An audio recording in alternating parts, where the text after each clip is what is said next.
Okay, in geometry, you may have learned about three trig functions, sine, cosine, and tangent. But today we're going to learn about three more trig functions, and these are the reciprocals of the three that you may already know. You may have heard somewhere along the way the so, ca, toa, and that is just a simple way for you to remember the ratio of different sides with respect to the trigonometric identity. So the sine of any angle is equal to the opposite side of that angle divided by the hypotenuse. And by the way, these only work for right triangles. Cosine is ca, adjacent over hypotenuse, and tangent is opposite over adjacent. So in this video, we're going to talk about how to find the sine, cosine, tangent, and now some new ones, cosecant. So let me write that out. Cosecant is the reciprocal of the sine. And then the secant is the reciprocal of the cosine. So let me write that out, secant. And then cotangent. Now the easy way to remember these is that for each pair, the word, or should I say the letters co, appear only once. Sine does not have the letters co, but its reciprocal cosecant does. Secant does not have the letters co, but its reciprocal cosine does. Tangent does not have the letter co, but its reciprocal cotangent does. So that's how you'll know which ones link up with each other. Now, more importantly, or just as importantly, all of trigonometry is centered around these two special reference triangles, 30, 60, 90, and 45, 45, 90. It's critical that you understand the ratio of the sides of these triangles. So across from the 30, I'm going to put the number 1. Across from the 60, I'm going to put the number root 3. And across from 90, I'm going to put the number 2. So notice the way that you want to remember this is that the number 1 is the smallest number out of all three of these. If you figure out what the square root of 3 is, you'll notice that on the calculator that's around 1.73, just to give you an idea. So 1 is the smallest number, and it's across from the smallest angle. 2 is the biggest number, and it's across from the biggest angle, 90. And 60 is the middle angle between 30 and 90, and across from that is the middle side of root 3. All right, so 45, 45, 90, this is even easier because 45 and 45 are the same angle, so the sides across from them will be the same, and then across from the 90 will be the hypotenuse, root 2. Okay, so we should now be able to find the trig values of any angle on the unit circle as long as we know these two trig identities. And that's what we're going to do in example 1. Okay, it says find all 6 trig functions for an angle of 45 degrees. So we'll take this angle right here and we'll say that the sine of 45 is equal to the opposite side. So if you can draw an arrow from the angle across from it, that's the opposite side. So the opposite side is 1 over the hypotenuse, which is root 2. Now generally we want to get this square root off of the bottom. So we're going to rationalize it by multiplying by root 2 and root 2. Well, root 2 times root 2 is simply 2, because that's the same as root 4, which is 2, and then root 2 times 1 is root 2. So normally when we see sine of 45, it will be written as root 2 over 2.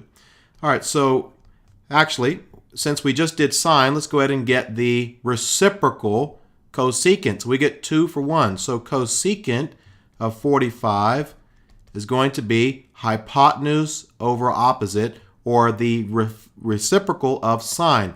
So before it was root 2 over 2. It was 1 over root 2. So if I flip that, it's going to be root 2 over 1. So let's do the same thing with the cosine. Cosine of 45 is going to be adjacent. So it's going to be the adjacent side over the hypotenuse. So the adjacent side is going to be 1 over the hypotenuse, or root 2 over 2. And then secant is going to be the same as the cosecant. It's going to be the flip of the cosine. And then tangent is a pretty simple one because tangent is opposite over adjacent, 1 over 1. That's 1. Cotangent is going to be adjacent over opposite, so 1 over 1. And my friends, that's as simple as it gets. All you have to do is remember these reference triangles for 45, 45, 90, 30, 60, 90, and the SOHCAHTOA, and you should be able to find any trig function for any angle on the unit circle. Okay, find all 6 trig functions for an angle of 30 degrees. So we're focusing in on this angle right here. So sine of 30 is going to be your opposite over your hypotenuse. Your opposite is 1. Your hypotenuse is 2. Now we know that the cosecant is just the reciprocal of the sine. So if the sine is 1 over 2, the cosecant will be 2 over 1 or just 2. All right, so the cosine of 30 is going to be the adjacent over the hypotenuse. The adjacent is root 3. The hypotenuse is 2. So the secant is going to be the reciprocal of that, or 2 over root 3. But we want to get the root 3 off of the bottom, so we want to rationalize it by multiplying the top and bottom by root 3. And that's going to give us 2 root 3 over 3, because root 3 times root 3 is root 9, or just 3. Okay, so over here we'll do tangent of 30. Tangent is going to be opposite over adjacent, TOA over A. So the opposite is going to be 1 over root 3. And let's go ahead and get the radical off of the bottom by multiplying by root 3, root 3. So that's going to be root 3 over 3. And then cotangent of 30 is going to be the reciprocal of the tangent, so that's going to be root 3 over 1. And that's all there is to it. Okay, example 3, finding other trig ratios. So let theta be some acute angle. That sine of that angle is 5 over 6. So if the sine of theta is 5 over 6, that means the opposite over the hypotenuse has a ratio of 5 over 6. So here's my theta. I'm going to make the opposite side of this triangle 5. I'm going to make the hypotenuse 6. Now, because it's a right triangle, we can use the Pythagorean theorem to get this adjacent side. So we'll call this adjacent side x for the time being. So we'll say x squared plus 5 squared, which is 25, equals 6 squared, which is 36. So x squared equals 11, x equals root 11. So this side is the square root of 11. So now that we have all 3 sides of the triangle, we should be able to get all the trig functions. So let's start with cosecant. So let's write them down. So sine of theta is 5 over 6. Cosecant of theta is the reciprocal, so 6 over 5. And then cosine of theta is going to be your adjacent, there it is, root 11, over your hypotenuse of 6. Secant is going to be the flip of this, so 6 over the square root of 11, or 6 root 11 over 11. And you'll get quicker at doing this after some time. And so then now you have tangent of theta, and that's equal to the opposite over the adjacent. So once again, that's going to be 5 root 11 over 11. And the cotangent of theta is going to be the flip of the tangent. So I'm not going to flip this. I'm going to go back into the simpler version, and I'm going to flip that. And those are the 6 trig functions. Okay, example 4 is a pretty simple problem. You have a right triangle with a hypotenuse of 8 and some 37-degree angle here. We want to find the measures of the other 2 angles and the lengths of the other 2 sides. Well, it tells you it's a right triangle, so therefore we know one of the angles is 90. We know that all 3 angles of a triangle must add up to 180, so by default, this is going to be 53 degrees. What we don't know is the two sides. So I'm going to call this y, I'm going to call this x. We can use trigonometry. So we are looking for, let me draw an arrow here, we're looking for the opposite side, and we have the hypotenuse. So that lets us know to find y, we need to use sine. Sine of 37 is equal to the opposite side of y over the hypotenuse of 8. So we're going to multiply both sides by 8, and this is going to cancel. So my y is going to be 8 times sine of 37, which if we use a calculator and we make sure that our calculator is in the right mode, then we will end up with 4.81. Okay, now we can use cosine because we are looking for the adjacent side and we have the hypotenuse, so ca. So cosine of 37 is equal to adjacent over the hypotenuse of 8. So multiply by 8, multiply by 8, and we have 8 cosine of 37. So this side is going to end up being approximately 6.38. And does it give us any units? No, it does not. Okay, here's another very simple problem. It says from a point 340 feet away from the base of the Peachtree Center Plaza. So if this is my building and you are 340 feet away from the base of the building, that means this side must be 340 feet. And we're looking for the height, and we know the angle of elevation, and that's always the angle measured from the ground up, so to the line of sight to the top of the building. So that's 65. Now let's think about this. We are looking for the opposite side. We have the adjacent side. Opposite, adjacent. We need to use tangent. That's the only thing that we can use here. So tangent of 65 degrees is equal to the opposite side over the adjacent side.